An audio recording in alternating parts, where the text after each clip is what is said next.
Uh-uh.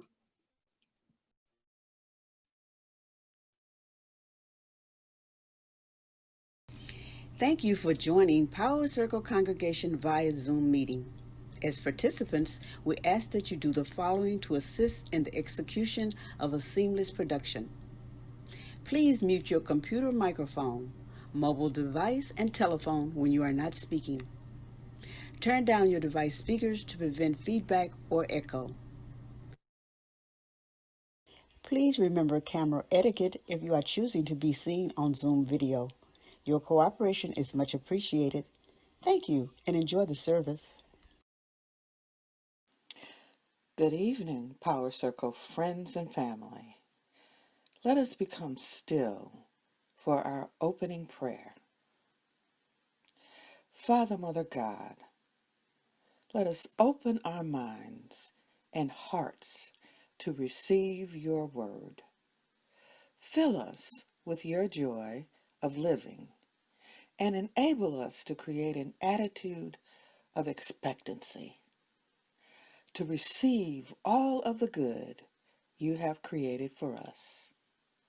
Thank you for drawing us closer to the spiritual understanding of your will for us.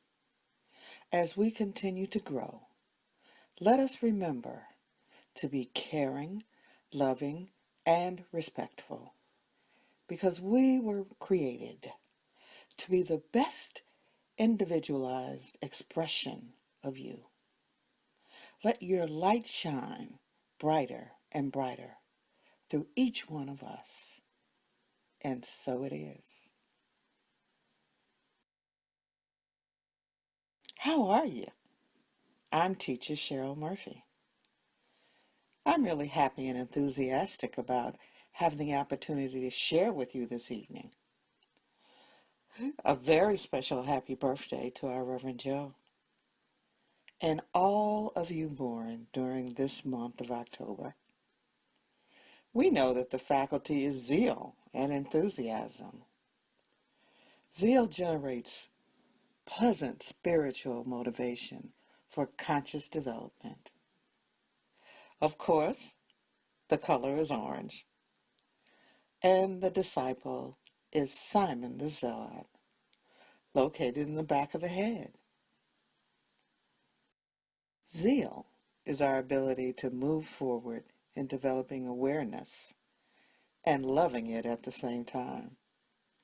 It also dissolves subconscious barriers and conscious beliefs that can be limiting. Some of you might know that I'm born in the month of June, and we like to vision and work with imagination. Sometimes that takes us into the future when we should be living in the now. I think that zeal is more of a right now, in the moment experience.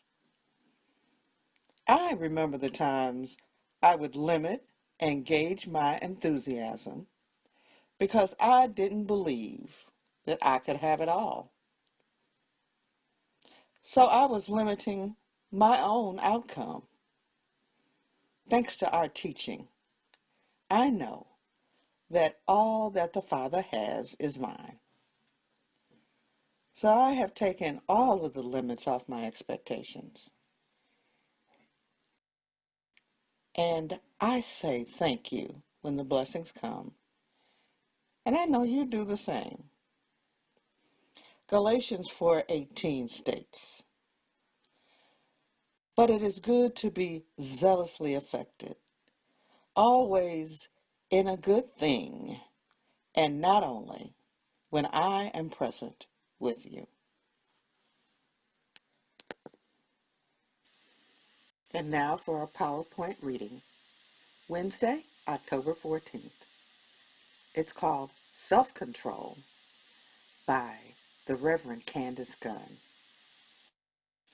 For God did not give us a spirit of fear, but a spirit of power and love and self-control. 2 Timothy. Self-control is an essential aspect of life for all of us. It affects every phase of our lives. All things come into balance if we maintain proper control over our thoughts, our feelings, our reactions, and our emotions.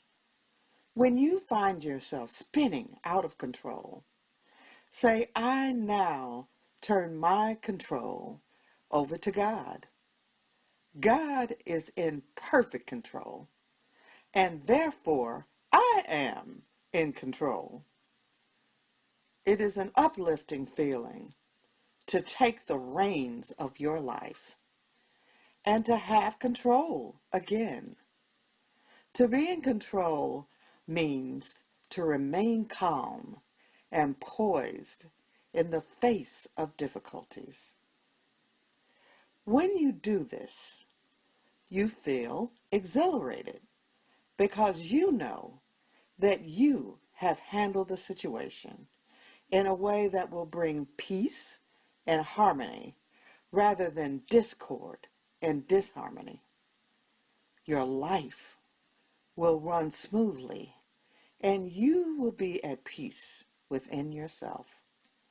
God is with you, and therefore you can stand steadfast and know that nothing can disturb the calm peace of your soul. God has given you a spirit of power, love, and self-control. Self-control is a key to winning more often in life. Affirm, I now turn my control over to God.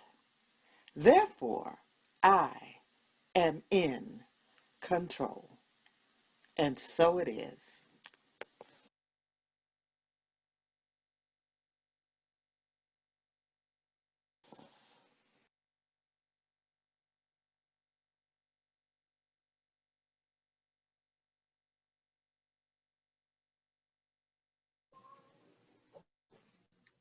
Unmute yourself, Cheryl.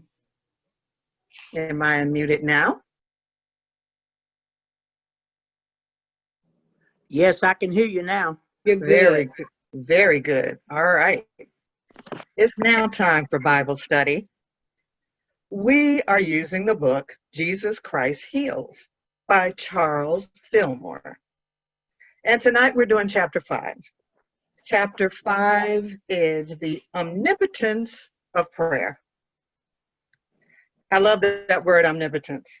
It means unlimited power, able to do anything. So, therefore, we can do anything with prayer.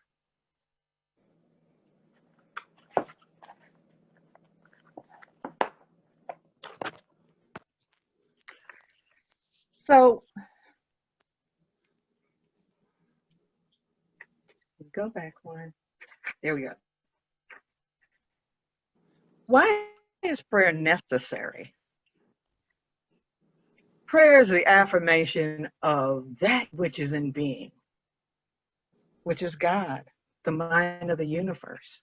It is creative law of the word that must be fulfilled to bring what we want into manifestation. So we learned a little bit about that in chapter 4, producing results, bringing things into manifestation. We do that by recognizing the one source, divine mind. Psalm 24:1 states, the earth is the Lord's and the fullness thereof, the world and they that dwell in. I kind of like to think about it. I have 4 C's. One being connection, connecting with God, communion, aligning myself with the Father, conversation, interacting with God, and then co-creation. Once again, manifestation of that which is already there, bringing what's in the unformed or formless into form. That's why we need prayer. Prayer is our connection to God. Now, it takes a few seconds to move to the next slide. I just want you all to know that. So, know what you want. Jesus, our way shower, advised us to know what we want, to be persistent in our demands, to ask and request consistently. Jesus prayed for the slightest situation that some would deal with without the intervention of God, but he did not beg. It was not begging. Philippians 4, 6, and 7 says, "Do not be anxious about anything, but in everything by prayer and petition. With thanksgiving, present your request to God, and the peace of God, which transcends all understanding, will guard your hearts and your mind in Christ Jesus." So the Father knows, because Reverend Joe tells us all the time that the Father knows what we want before we ask. So why do we need to ask? Asking is not for God. Asking is for us. We get distracted. So many things are happening in our lives. We need to be refocused sometimes to bring clarity back to our everyday lives, to keep us moving forward. I hope that makes sense.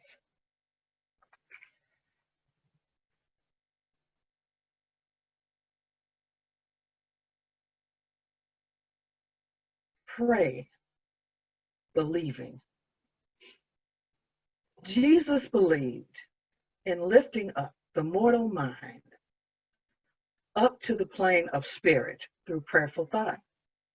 Prayer is invocation, affirmation, meditation, concentration in the silence, and collective prayer. It's even prayers for healing. John 14:12 states, "Verily, verily, I say unto you, he that believeth on me, the works that I do, he do also. And greater works than these shall he do, because I go unto my Father." As your belief grows, your faith grows. When you open your mind to the power of God, healing is instantaneous. I want to share a little story with you, and I'm going to tell you the end. I know that some people don't like to hear the end of the story, but I have a friend, and that my friend's husband contracted COVID in the early days of it, in early March and April. And the first time that he went into the hospital, they sent him home because he didn't have a temperature. Well, he went home and he got worse and worse. My friend found a doctor who would see him. And by that time, his breathing was very labored. And they took him into the hospital. And my friend couldn't be with him, but she prayed. She prayed believing that he would be healed. Now, other people asked her, "Do you want me to pray?" And she said, "I'm not sure. Let me think about it. Let me think about it." She said, "Cheryl, I didn't want people praying, saying, if it be God's will. I wanted them to be praying that he's going to come home, that he is helped, and that I see him the way I see him as helped." So she prayed, and Charles Fillmore talks about praying without ceasing, continuous prayer, where you are constantly with God. That's what she did. And He was healed and he came home. That's believing. That's knowing that God is your health.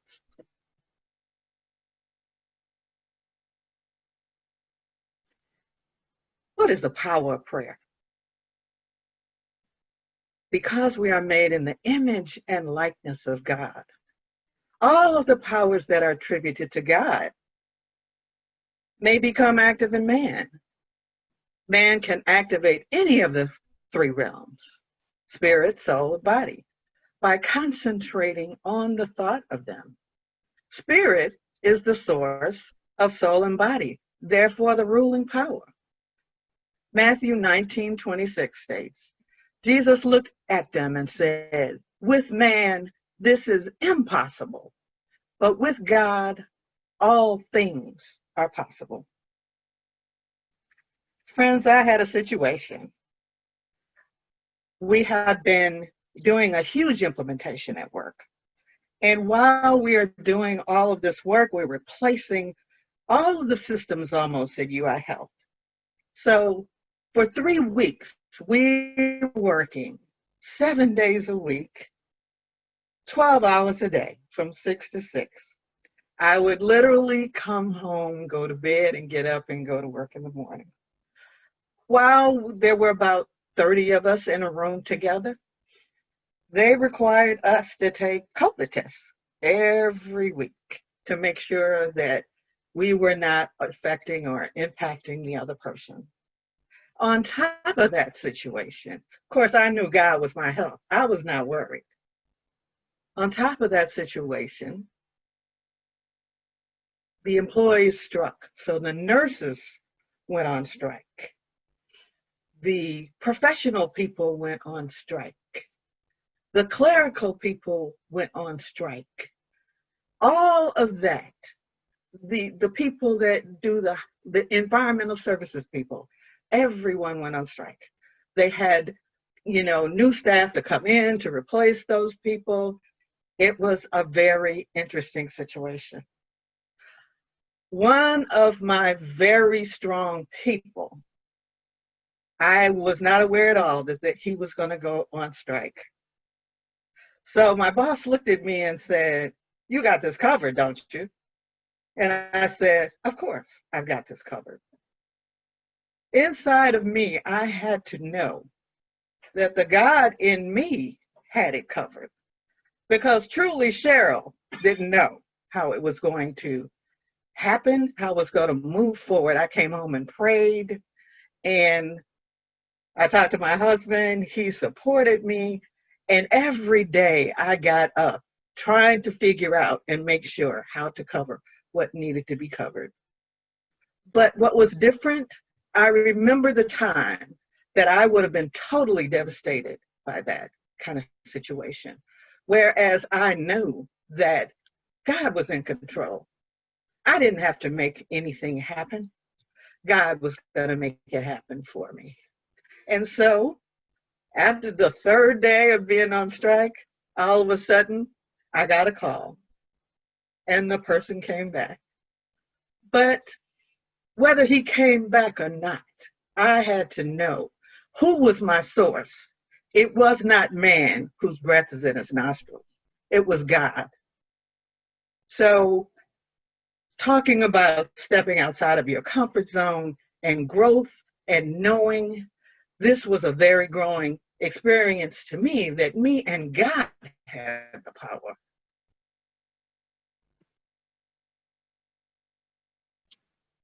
Jesus always says, keep it simple. The Lord's Prayer is a simple prayer taught by Jesus as an example of how to pray. The start of the Lord's Prayer always begins with, Our Father, which art in heaven. Always acknowledge our Father. In Matthew chapter 6, Jesus teaches his disciples the correct way to pray.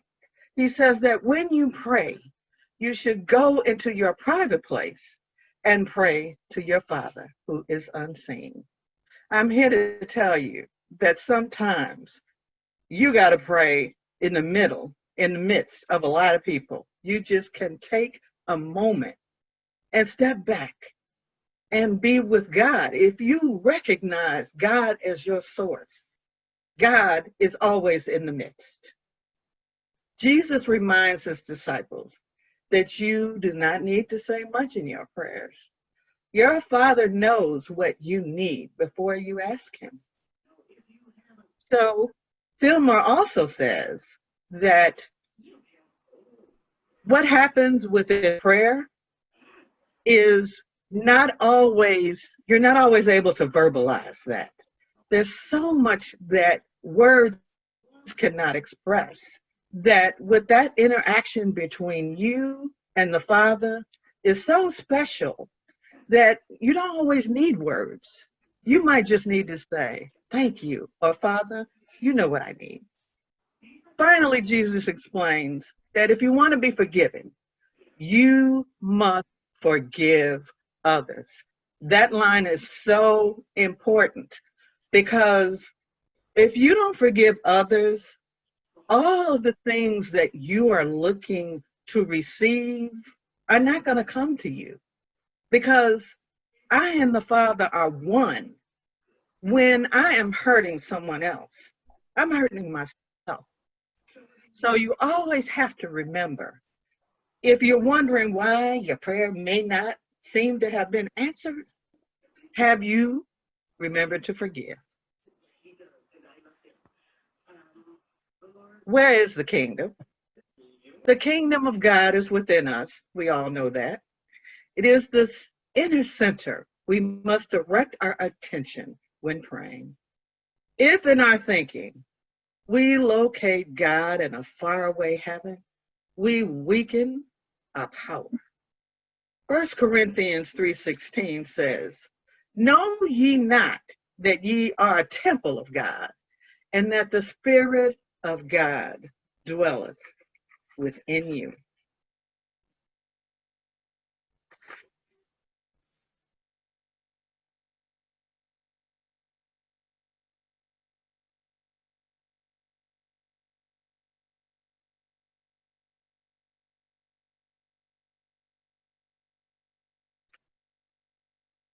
I'm sharing this screen with you.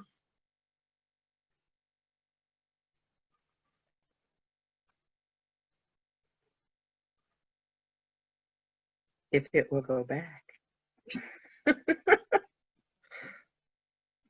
Okay, there we go. Okay. All right. Because with prayer, our power, whatever we want to have happen in our lives, joy and peace, it's all unlimited. The sky is the limit. Do not limit yourself, but know that with God, all things are possible. Our minister said in one of his statements to us, I think it might have been last night, we are cosmosians. Do not strive to be earthly. Keep abiding in the shadow of the Almighty. What you see before you is the Almighty. And so it is.